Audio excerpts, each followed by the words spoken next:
Hi viewers, welcome to Subhasini Ulagam. இன்றைக்கி நம்ம எப்படி சிக்கன் பிரியாணி செய்கிறதுன்னு பார்க்கலாம். அதுக்காக பாஸ்மதி ரைஸை தண்ணி ஊற்றி ஊற வச்சுக்கலாம். இப்போது நம்ம சிக்கனை மேரினேட் பண்ணலாம். அதுக்காக கேர்ட் ஃபஸ்ட்டு கேர்ட் ஆட் பண்ணிக்கலாம். அதுக்கப்புறமா எலுமிச்சைப்பழம் சாறு கொஞ்சம் சேர்த்துக்கலாம். இப்போ பிரியாணி மசாலா, மிளகாய்த்தூள், அப்புறம் மஞ்சள் தூள் சேர்த்து இதை நல்லா மேரினேட் பண்ணி வச்சுக்கலாம். இதில் கொஞ்சமாக கலருக்காக கேசரி பவுடர் சேர்க்குறோம். இப்போ ஒரு சட்டியில் எண்ணெய் சேர்த்துக்கலாம்.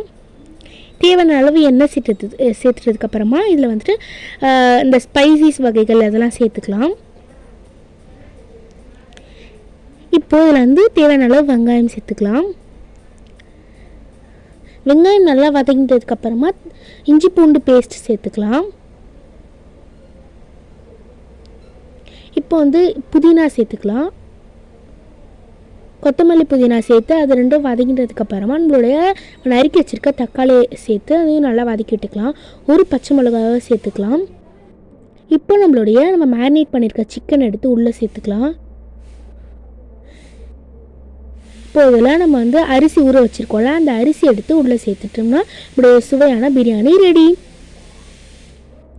இப்போ நம்ம சிக்கன் 65 செய்ய போகிறோம். அதே மாதிரி தான் மசாலா போட்டு மேரினேட் பண்ணியிருக்கோம். ஏன்னா கொஞ்சமாக உப்பு சேர்த்துருக்கோம், அவ்வளோதான். இப்போ இதை நம்ம பொரித்து எடுத்துக்கலாம். அவ்வளோதான், நம்மளுடைய chicken biryani and chicken 65 ready. மறக்காமல் நம்ம சேனலை சப்ஸ்கிரைப் பண்ணிவிட்டு வீடியோஸ் பாருங்கள். தேங்க்ஸ் ஃபார் வாட்சிங்.